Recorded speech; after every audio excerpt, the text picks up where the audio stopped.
অসমৰ প্ৰথমখন পৌৰসভা উন্নীত কৰা হ'ল পৌৰ নিগমলৈ। গুৱাহাটী পৌৰ নিগমৰ পিছতে দ্বিতীয়খন পৌৰ নিগম হিচাপে স্বীকৃতি দিয়া হ'ল ডিব্ৰুগড় পৌৰ নিগম। অৰ্থাৎ মহানগৰ হিচাপে গুৱাহাটীৰ পিছতে ডিব্ৰুগড় মহানগৰ। কিন্তু এতিয়া ডিব্ৰুগড় মহানগৰ পৰিৱৰ্তিত হ'ল ডিব্ৰুগড় মহাসাগৰলৈহে। ডিব্ৰুগড়ত নিশাৰ ভাগত হোৱা এজাক মুখলধাৰ বৰষুণতে সৃষ্টি হ'ল মহাসাগৰ সদৃশ পৰিৱেশ।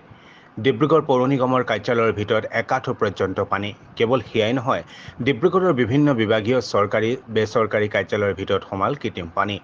বিভিন্ন বিদ্যালয়, সামাজিক বনানীকৰণ বন সংমণ্ডলৰ কাৰ্যালয়, ডিব্ৰুগড় আদালতৰ কাৰ্যালয়, চৌহদ, জনস্বাস্থ্য কাৰিকৰী বিভাগকে ধৰি ডিব্ৰুগড়ৰ মূল পথসমূহত একাঠু পৰ্যন্ত পানী।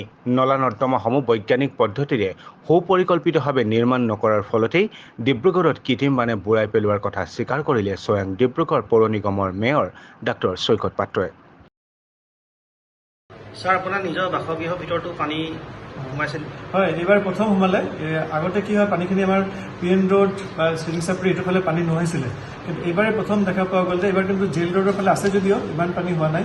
কিন্তু এই পানীখিনি চাগে আমাৰ PN ৰোডৰ ফালে আৰু KP ৰোড এইফালে পূৰা মানে পানী হৈ গৈছে। ড্ৰেইন ব্লকেজটো এইবাৰ বহুতখিনি ক্লিয়াৰ কৰা হ'ল কাৰণে ছেকেণ্ড মেইন ড্ৰেইনটো ক্লিয়াৰ আছে। পানী অত্যাধিক হোৱাৰ কাৰণে, বৰষুণ অত্যাধিক হোৱাৰ কাৰণে আশা কৰিছোঁ বৰষুণটো ৰ'লে এই পানীখিনি ওলাই যাব। হয়, কৃত্ৰিম বানপানী আজি ৰাতিপুৱা 6:15 পৰা বৰষুণ দি আছে। যথেষ্ট মানে হেভি ৰেইন হ'ল, 9-3 ঘণ্টামান হ'ল।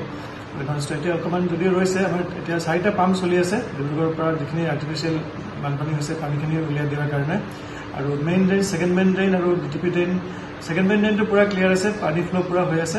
বেছি বৰষুণ দিয়াৰ কাৰণে, বৰষুণৰ পৰিমাণটো বেছি হোৱাৰ কাৰণে গোটেই ডিব্ৰুগড় চহৰত প্ৰায় পানীৰ তলত গৈছে।